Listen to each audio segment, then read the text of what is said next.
Kidlat News Updates.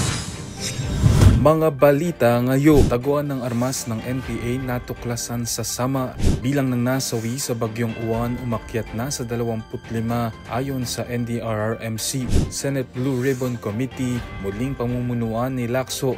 Bagong Senate website palalakasin ng transparency at accountability. Ako po si Cesar Soriano para ihatid ang mga nangungunang balita sa buong kapuluan.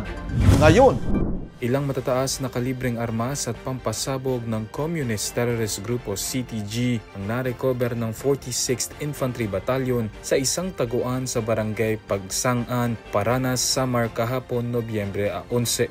Kabilang sa mga nasamsamang isang M16 rifle, 3 kilong improvised explosive device o IED, isang short magazine at isang long magazine. Ayon sa 46IB, natunto ng imbakan ng armas matapos kusang ibunyag ng isang sumukong rebelde ang eksaktong lokasyon. Itinuturing ng unit na malaking dagok ito sa operasyonal na kapasidad ng grupo at patunay ng lumalakas na paglayo ng kanilang kasapi. Umakyat na sa 25 ang bilang ng nasawi sa pananalasa ng bagyong Uwan, batay sa ulat ng National Disaster Risk Reduction and Management Council o NDRRMC. Pinakamaraming casualties ang naitala sa Cordillera Administrative Region na may 18. 4 naman ang nasawi sa Region 2 habang tig-isa sa mga rehiyon ng Bicol, Eastern Visayas at Western Visayas. Karamihan sa mga nasawi ay dahil sa pagguho ng lupa, ilan ay dahil sa pagkalunod at electrocution. 2 nawawala pa rin sa car habang 29 naman ang naiulat na sugatan. Samantala, inaasahang babalik sa loob ng Philippine Area of Responsibility o PAR ang bagyong Uwan na nakatakdang maglandfall sa southern west coast ng Taiwan.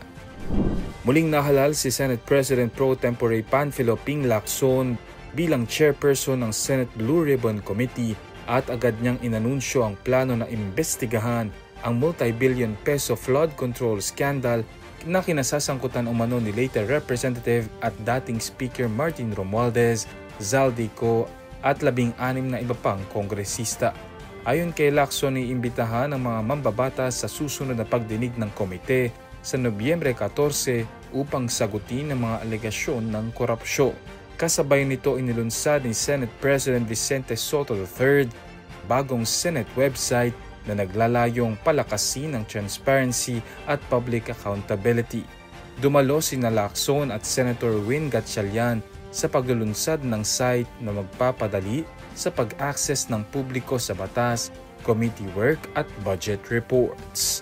Para sa Kidlat News Channel, ako si Renzel Lenon, nag-uula. ako po si Cesar Soriano, kasama nyo sa bawat pagputok ng balita.